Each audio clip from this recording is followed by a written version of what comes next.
नमस्ते प्रणाम। हम मंजू वर्मा, जिला अम्बेडकर नगर टांडा से स्वागत बा मंजू लोकगीत 123 के चैनल पे। आप सबके बीच बहुत दर्द भरा ये विदेशिया कजरी गीत लेके आ है। तो ये इतना दर्द भरा गीत बा आप लोगन सुनी है तो आँखी में आंसू आई जाई। भैया सावन का महीना चलत रहत, कहे तन की चला चली घरे, सबसे भेंट घाट हो जाई। ताए देखत है तो बाऊ परेशान है। हमरे जोन धर्म पत्नी बाटी ये नहो जिद्दियान है कि अब की जब जाबा तो हमहो के लिया चलिया। बतावा घरे एक ठी मरीज पर आवा हम यन्हे लिया जा परदेश। तो गाना में यह बा आप लोगन से निवेदन बा कि पूरा गाना सुनी है। अच्छा लगी वीडियो हमारे ज़्यादा से ज़्यादा शेयर करी है, लाइक करी है, कमेंट में बताई है हमारे गाना कैसन बा। मंजू लोकगीत 123 के चैनल का आप सब ज़्यादा से ज़्यादा सपोर्ट करी हैं। सभी दर्शक का राम राम, जय सिया राम। हम नीलम धुरिया टांडा जिला अम्बेडकर नगर से। तो आवे सुने दर्द भरा कजरी गीत है, विदेशिया कजरी गीत। बड़ा नीक कैला रजो आई के तू घरवा हो, आई के तू घरवा हो। बड़ा नीक कैला रजो आई के तू घरवा हो, आई के तू घरवा हो।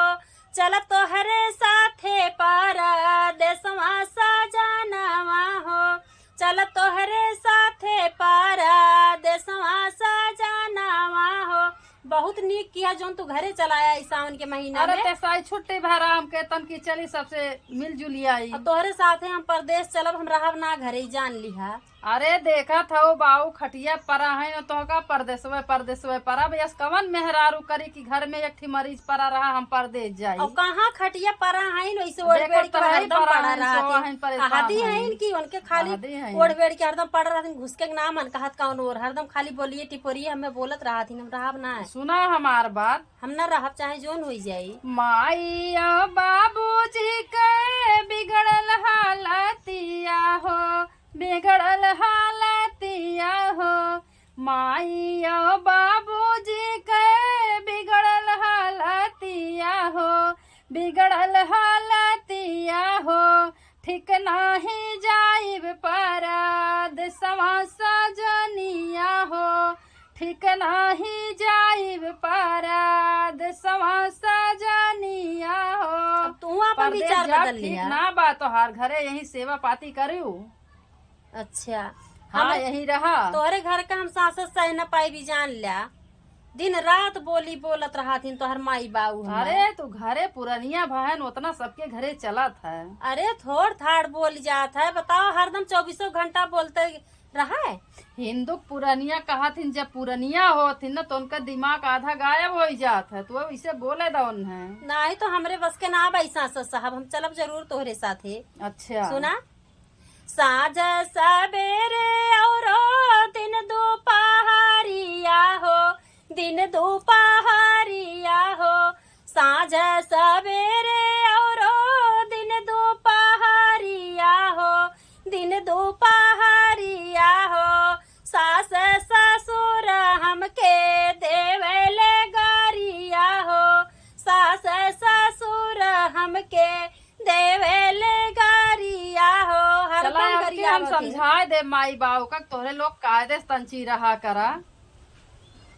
का तू समझा देबा, उनके लोग का आदत ना सुधरी वैसे रही है उनके लोग। अरे पुरानिया है जाए दे तू उनके लोग के बात मन पे न लेवा करा। साँझ सवेरे और दिन दोपहरिया हो, दिन दोपहरिया हो। सास ससुर हमके देवेले गरिया हो, सास ससुर हमके देवेले गरिया हो। हरदम घरा से भागावे देवारवा, भागावे देवारवा हो। अब के वनोस पूछब हम काहे भगावत ही। बतावा उनका इतनी बड़ी हिम्मत कि वो हमें घर से भगावत। तो गलत करबे करत है, लेकिन अब आवे दे हम पूछी था उनसे। वो नहीं कुल है तो हार ना है नहीं नहीं आधे हिस्सेदार है, काहे वो बोलत इनका। हरदम घरा से भागावे देवारवा, भागावे देवारवा हो। चल तोहरे साथे परदेसवा सजनवा हो, चल तोहरे साथे परदेसवा सजनवा हो। बड़ा बड़ा तकलीफ बा, लेकिन बहुत दुख लिया बा। तो चली त्रानी, लेकिन हम का करी, बड़ा मजबूर है। अब लिया के चला जा तो नहु लोग खटिया पड़ा है, या कहीं देखा फलनवा रोकिस ना मेहरारू अपन हमरे सबके यही हालत देखत तब लिया के चला गए। गांव घर का सब हम ही बेजा ही बनाई, बतावा हम का करी। अब सुना हमार बात। सेवा जो करबू माई बाबू के पूजनिया हो, बाबू के पूजनिया हो। सेवा जो करबू माई बाबू के पूजनिया हो, बाबू के पूजनिया हो। खुशिया में बीती रनिया तोहरो जीवनिया हो, खुशिया में बीती रनिया तोहरो जीवनिया हो।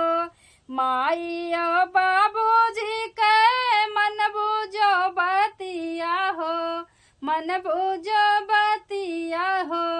माई ओ बाबूजी के मन बुझो बतिया हो, मन बुझो बतिया हो। पूरा होई तोहरो सपनवा सजनिया हो, पूरा होई तोहरो सपनवा सजनिया हो। कुल बात उनके लोग का मानी था, लेकिन उनके लोग का आदत है गरियावे का। अरे अब की हम समझाए बुझाए देब, चला जिद न करा हमरे साथे, यही घरे रहा है। हम तोहार एको बात न मानब, हम तोहरे साथे चलब तो चलब, ई जान लिया। सुना, जिद दिना ठान जाते। बड़ा नीक कैला राजाओ आई के तू घरवा हो, आई के तू घरवा हो।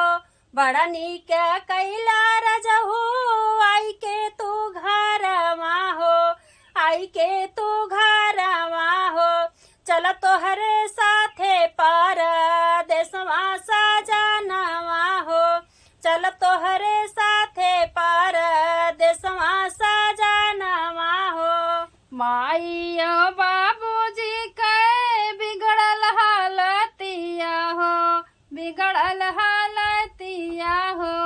माई ओ बाबूजी के बिगड़ल हालतिया हो, बिगड़ल हालतिया हो। ठीक नाही जाइब परदेसवा सजनिया हो, ठीक नाही जाइब परदेसवा सजनिया हो। चलो ठीक बा, हम तोहर कहा मान लेत हई, हाँ, यही घर ही रहा। धन्यवाद।